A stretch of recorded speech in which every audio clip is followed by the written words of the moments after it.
I invested £100,000 in a startup and I lost it all. Here's why. Investing isn't just about finding a great idea. It's about knowing it's got the right people behind it too, and a lot more. I learned that lesson the hard way after I put £100,000 into a business that seemed to have the perfect idea on paper, but once I got involved, everything started to fall apart. Now that's why in this video, I'm going to share with you the exact checklist that you need to make the perfect investment and avoid losing your money like I did. Because if I'd have known back then what I know now, then that £100,000 loss could possibly have been a £1 million profit. You see, when people talk about investing in startups, most people start by getting excited about an idea that the founder tells them is going to change the world. Everybody's after the next big thing, right? But here is where I went wrong when I put the £100,000 into a startup.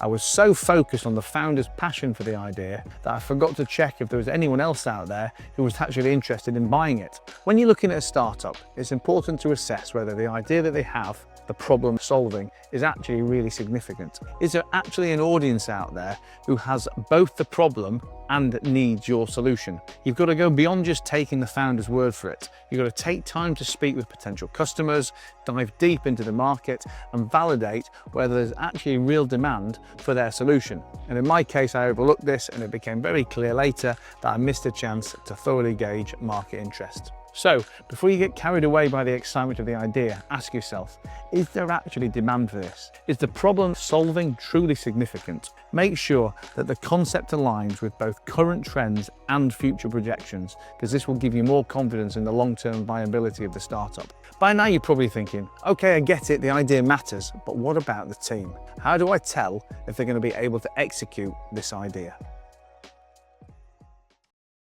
Now let me tell you, when it comes to startups, people are everything. And in fact, this is where I made the most glaring mistakes. I didn't do enough to evaluate the team's resilience and their capability. I just assumed they could pull it off. One of the hardest lessons I learned is that you can't just look at resumes and assume that someone will succeed. I backed a team of smart, capable people who had great ideas on paper, but once I got involved, I saw how they struggled with decision making and adapting to market changes. The team's internal dynamics were utterly chaotic, and that is where everything started to unravel. See, when evaluating a team, it's absolutely crucial to look for complementary skill sets and good chemistry like communication, problem solving, project management, innovation.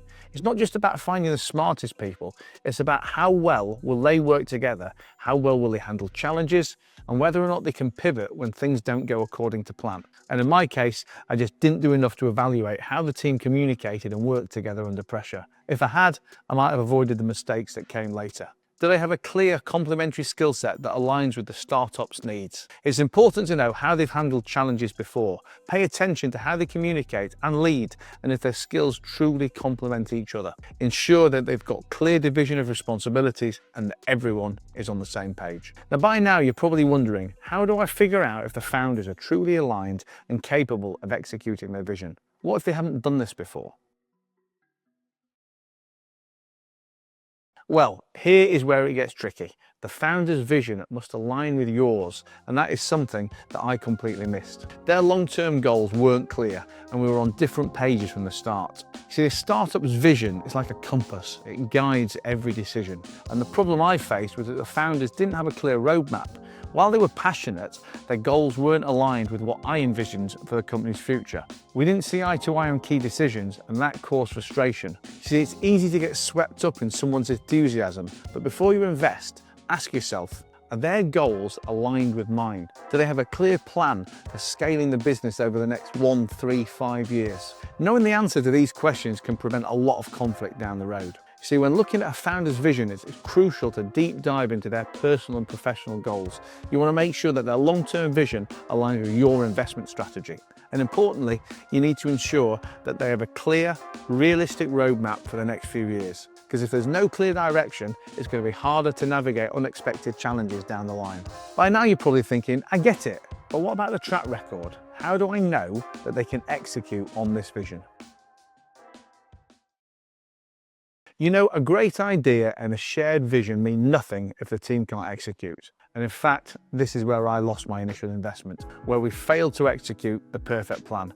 The founders had all the right intentions, but their ability to follow through was seriously lacking. Execution is everything, and I learned this the hard way. The founders had a great vision, a solid plan, but when it came to actually making it happen, they faltered. They didn't have the experience to navigate obstacles, and they got overwhelmed by the details. See, what good is a business plan if the team can't implement it effectively? When looking at founders, look beyond just a resume.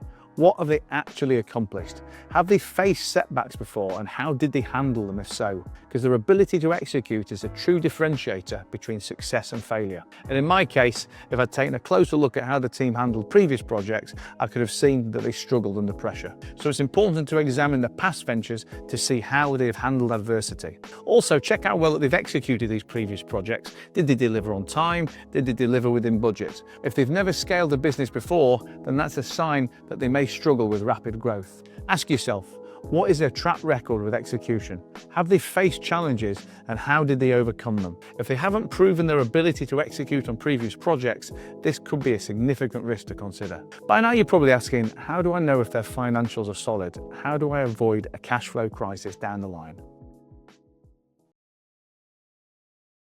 When I invested that £100,000, I thought the financials were solid, but I was very wrong. I didn't dig deep enough into the cash flow, the burn rate, or the runway, and that is a mistake I will never make again. The financials tell you the real story. They're not just numbers on a page, they are the lifeblood of the business. And if the cash flow is unstable or the burn rate is too high, then the startup is seriously at risk. I didn't ask enough questions about how they were managing the funds, and it cost me dearly. The financials should align with the startup's strategy and goals. And if the business is scaling too quickly without proper funding, or if the runway is too short, then that is a major red flag. You've got to be able to see past the projections and look at the reality. And in hindsight, I should have analysed their financials a lot more thoroughly. I didn't ask for a deep dive into their financial statements, including cash flow and burn rate, which would have helped me spot the weaknesses. Now, you should also check for any signs of financial mismanagement or inconsistent forecasting. Make sure the funding is sufficient to get them to the next critical milestone.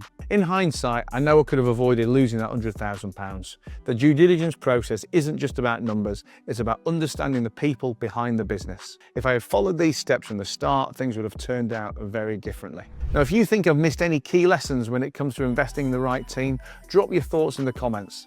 You never know, your insights might just help someone avoiding a costly mistake. And if you found this video valuable, you're definitely going to want to check out this one.